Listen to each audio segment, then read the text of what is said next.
Magandang hapon mga kabay. So meron po akong approved repair dito mga kabay. Ayan, 39105. Dito 5032. Ayan, ang papalitan mga kabay, armature, field coil, brush holder, o-ring, tsaka lever. Ayan. So ito po yung armature mga kabay na bago. Ayan, ito po yung ipapalit natin dito. Tapos field coil, ayan. Brush holder, tsaka lever. Ayan. Yan po yung papalit natin dito mga kabay. So tara, samahan nyo po ako. So ayan mga kabay, bali sasapinan po natin yung bagong field coil para hindi siya sasayad. Ayan. Tapos syempre ang dikit. Ayan.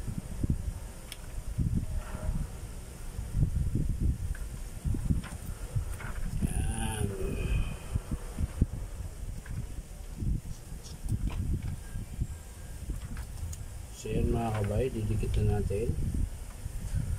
Ayan. Dito rin po, lagyan din natin. Yun.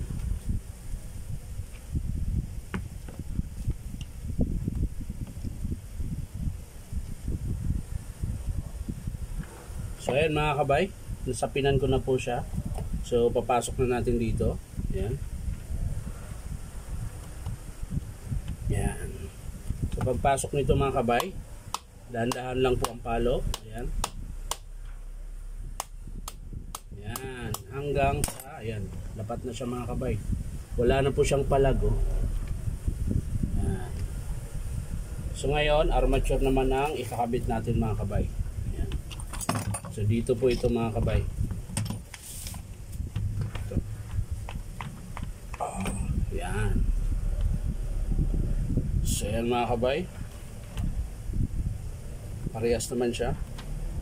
So kakabit natin to. Yun.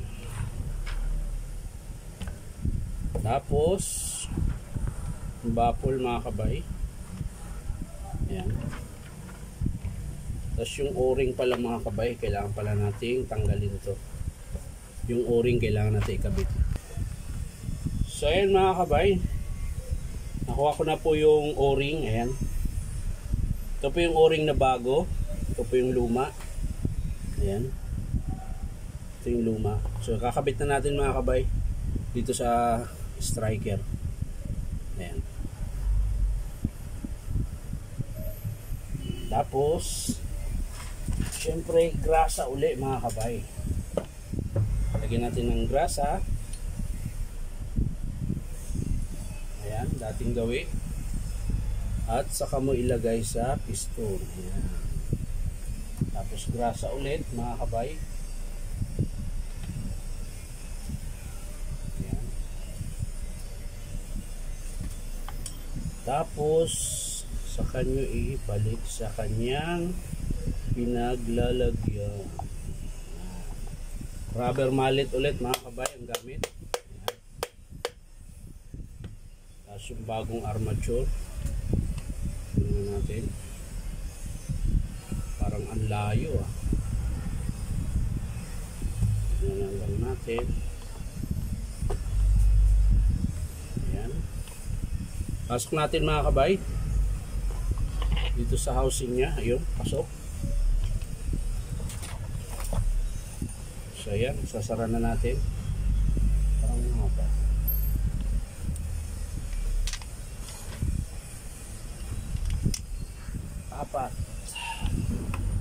Apat dapat.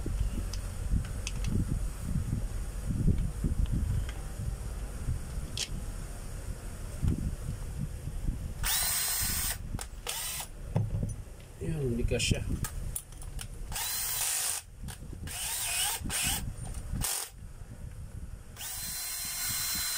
Yan.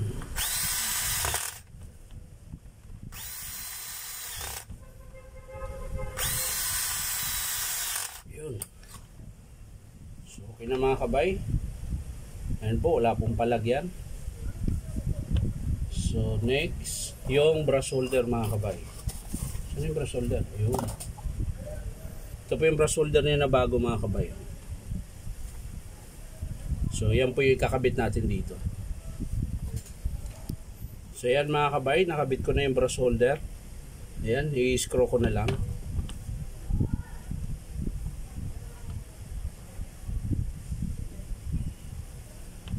Ayan, nakabit na natin. Ayan. Siyempre, yung pin mga kabay, huwag kalimutan. Ayan, ito po yung naglalak ng armature para hindi siya gagalaw.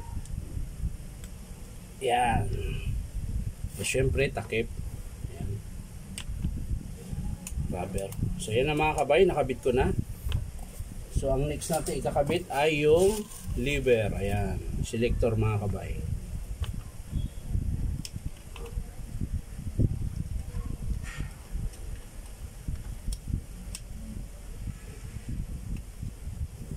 So ayan mga kabay, ang pagkakabit nito mga kabay, ganyan lang po. Ayan.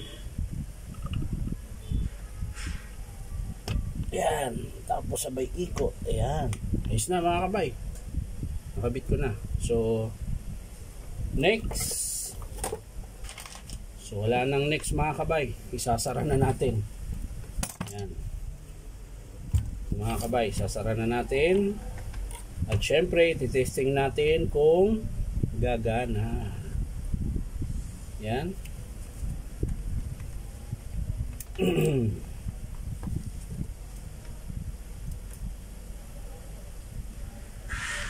So yan mga kabay, bago natin isara, titesting muna natin. So yan mga kabay, sinaksak ko na. So gumana mga kabay. Kailangan na nating isara. Ayan. Isara na natin siya. Siyempre, ayusin muna natin yung wire. Ayan. Baka maipit mga kabay. Ayan. Ayos na. Sasara na natin mga kabay. Ayan. Screw muna mga kabay. Oh. Kala ko kulang ng isa. Yan.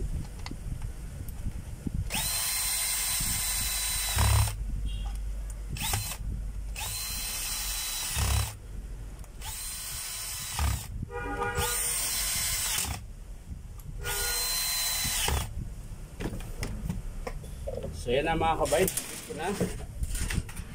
Testing natin yung hammer kung gumagana. Ayan. Testing natin. Forward. Ito po yung hammer niya mga kabay. Testing natin dito sa mahiwagang bato.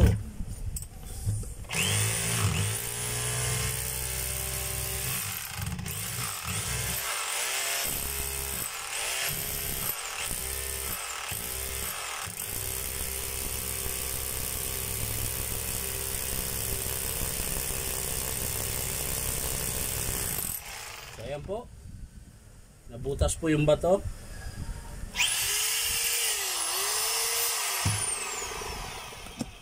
So ayan mga kabay, natapos ko na yung pinalitan natin ng field coil, armature, brush holder, tsaka lever, sunny lever.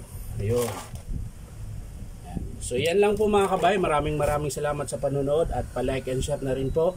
At syempre, paki-subscribe din po ako sa aking YouTube account na ang pangalan ay Inom Tabay.